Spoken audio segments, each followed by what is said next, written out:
Clôture ce mercredi de la première édition des Journées scientifiques des sciences de l'information et de la communication à l'École nationale d'administration. Ces journées avaient pour objectif de déterminer le rôle des journalistes en temps de crise et leurs responsabilités dans le dénouement des conflits sociaux.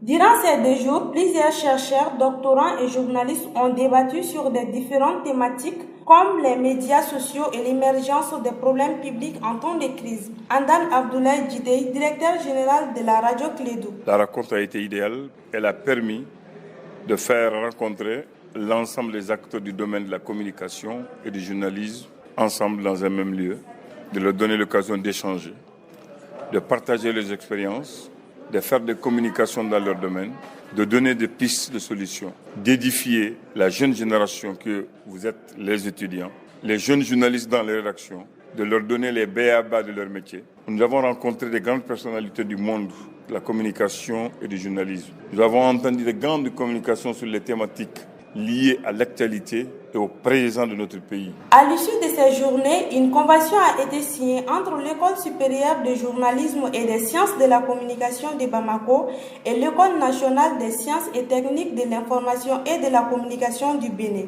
Aboubakar Abdoulwahidou Maïga, directeur général de l'École supérieure de journalisme. Et en cela, moi je pense que la mémoire du Bénin est vivace aussi dans l'imaginaire collectif des Maliens.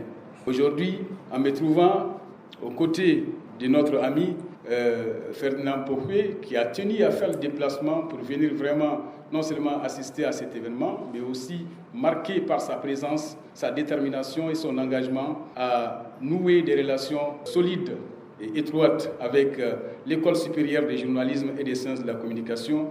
Je ne peux que m'en réjouir et lui féliciter et lui exprimer aussi toute notre reconnaissance et notre gratitude.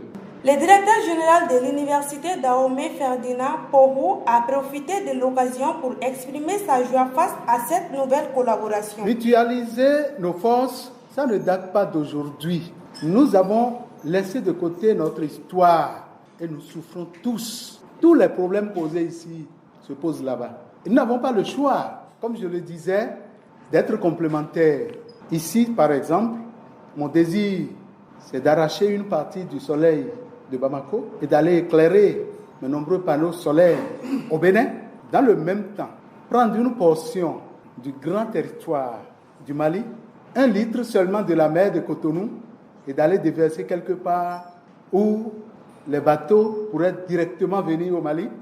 Vous imaginez ce que c'est. La remise d'un cadeau symbolique par l'hôte béninois a mis fin à la cérémonie.